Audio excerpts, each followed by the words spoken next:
Esther, it's been a big year. I want to get your thoughts. Looking back at 2025, we've covered some pretty crazy media meltdowns here on Power Hour. But looking back at 2025, the year that's been, what would you say was the craziest moment? I would say Rachel Zegler and her inability to sue her jaw shut, especially with hundreds of millions of dollars and people's jobs on the line. I think that kind of spectacular narcissism and an ego the size of Kansas is really a sight to behold. I mean, in a parallel universe where we actually cared what a 23-year-old girl thought about anything to do with Trump or climate change or Gaza, I think she would have done quite well. But unfortunately, most people happen to live in reality, and they know that at 23 they could hardly boil pasta, so probably listening to the opinions of a girl who's too selfish and narcissistic to keep her mouth shut for the sake of not just the film that she's promoting, which a lot of people invested a lot of money in, but for the sake of her co-stars and all the people behind the scenes in production who had a lot riding on it. It's quite spectacular, and I think it really deserves some sort of Hall of Fame moment, because you don't really see that very often. Let's just take a listen to her. No longer 1937. She's not going to be saved by the prince. She's not going to be saved by the prince, and she's not going to be dreaming about true love. She's dreaming about becoming the leader she knows she can be, and the leader that her late father told her that she could be if she was fearless, fair, brave, and true. The original cartoon came out in 1937, and very evidently so. There's a big focus on her love story with a guy who literally stalks her. Yeah.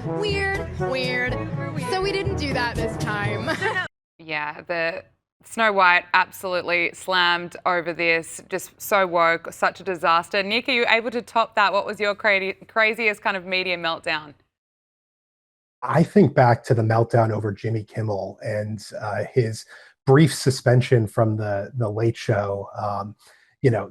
He made some inaccurate comments after the shooting of Charlie Kirk, but the breathless mainstream media and Hollywood freakout was proclaiming, an end to free speech. And, as an example of, President Trump's, fascist takeover of America. But it's a tough look for the liberal resistance movement when, Trump, the president of the United States, arguably the most powerful person in the world, can't even keep a comedian he likes off the air for a little bit more than a week. Just an excellent example of the rhetoric of the left not matching up to the reality of the moment. Let's just take a listen to Jimmy Kimmel. I don't think what I have to say is going to make much of a difference. If you like me, you like me. If you don't, you don't. I have no illusions about changing anyone's mind. But I do want to make something clear because it's important to me as a human, and that is you understand that it was never my intention to make light of the murder of a young man. I don't think there's anything funny about it. I posted a message on Instagram on the day he was killed, sending love to his family and asking for compassion, and I meant it, and I still do.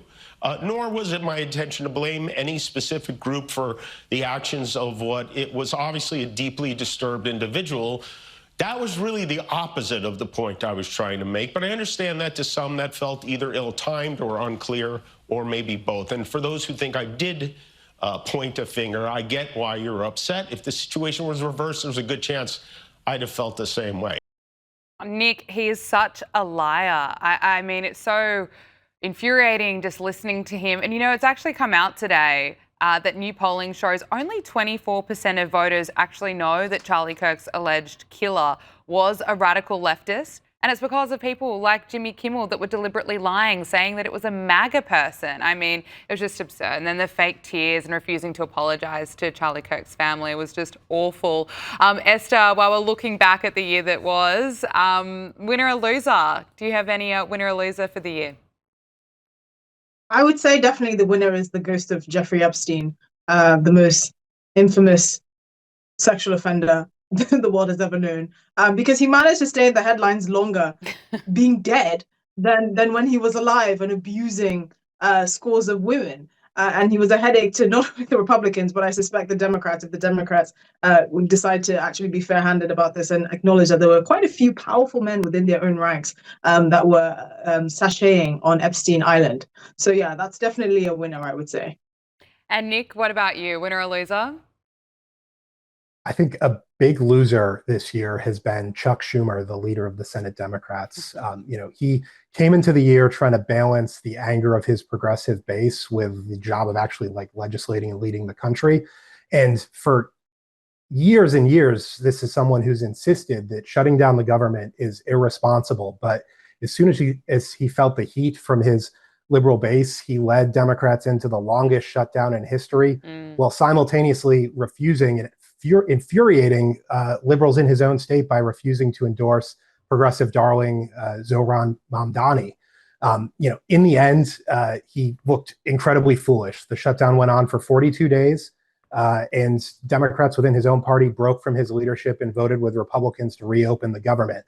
So not only did he go through the heartburn of shutting down the government, he got nothing in return and really had egg on his face coming out of that process. And I'm sure he's feeling the heat from within his own party as they enter what is going to be a really difficult cycle for Democrats to pick up seats in the Senate. Absolutely. Esther, I know you cover the royals for us as well, so I have to get your thoughts on Meghan Markle's new Netflix Christmas special. It's been torn apart by critics.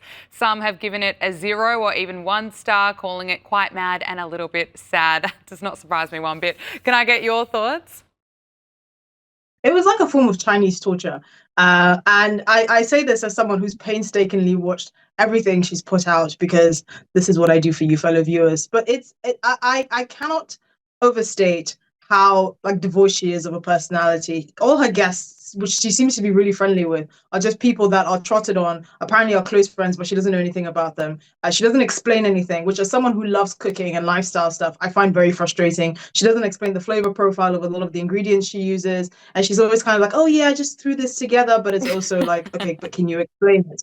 But I think the one shining light in this latest Christmas special is that Prince Harry managed to chew through his leash just in time to make an appearance, and actually said something witty about an anti-salad which featured beetroot and anchovies, which I have to agree with him on this occasion.